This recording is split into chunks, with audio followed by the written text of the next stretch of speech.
And for more on that story, we're joined via Zoom by Dr Mathews Phosa. He is the senior partner at Phosa Loots Attorneys and is one of those handling the veterans case. A very good day to you, Mr Phosa, and thanks for making the time.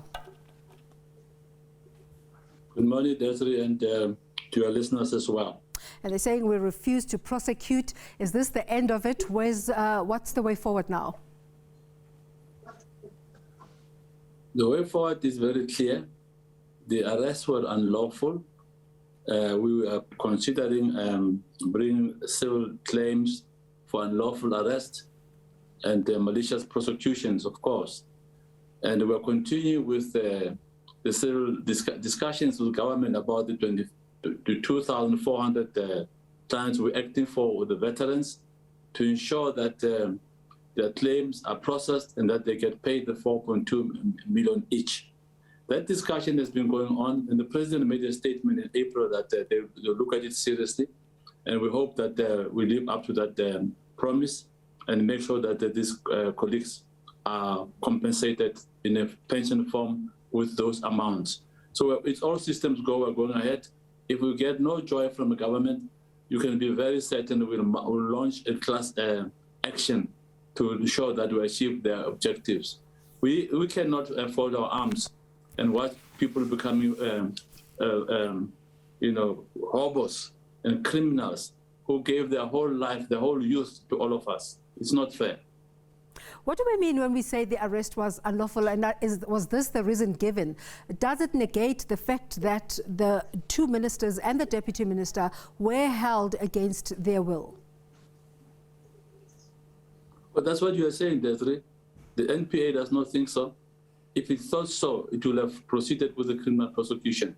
But they found no merit after we made submissions as to exactly what happened there. We made submissions, and our submissions were accepted.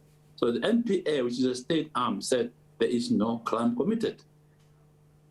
Of course, this process, and you're also involved on the other side as well, doesn't take away their initial demand of reparations from government. How will these two processes run in parallel? Well, the one of civil discussions about the 4.2 million has been going on, and we welcome the government's engagement with us. If we can find one another without confrontations, it will be good for the 2,400 candidates we're talking about. But remember, there's 9,000 people throughout the country who are standing and waiting and watching this. We will create a precedent as to how they should be handled as well. And these people, 9,000 of them, are from all the 9 provinces. So we are proceeding. So this arrest of our colleagues is an interruption of a very civilized process that's been going on, which will go on. These now 9,000 people, Dr. Phosa, their approaches, they use various platforms and approaches to approach government, and sometimes it looks very uncoordinated. Doesn't it make your work difficult? No. Once they found a refuge into a law firm which is willing and prepared to take a risk, we're not being paid for doing this. We take a risk and to engage their case. They all fly to us. Every day we get boxes of new names from different provinces saying, us as well, and we welcome it.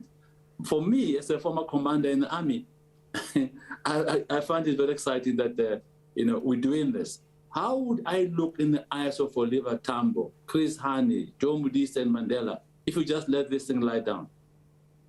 Not only are you a former commander in the army, you're also a previous member of government. Are you able to tell us why government is stalling on this?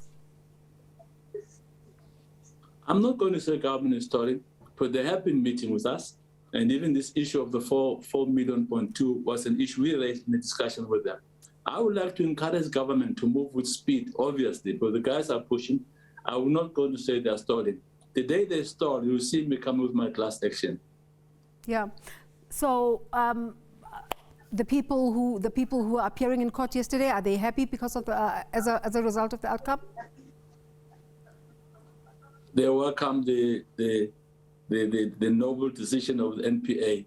We always maintained there was no kidnapping, there was no crime committed, irrespective of what the spin was in the media. We didn't listen to that. We went to confront the NPA on it. NPA brought our story and said there's no crime.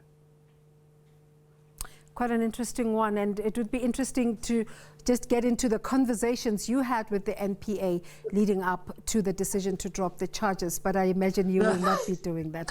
Thank you so much for talking to us today, Dr. Mathews Phosa. The confidential discussion between us and NPA. Thanks for talking to us this morning, Dr. Mathews Phosa, talking about that dropping, the NPA dropping charges against those 57 military veterans.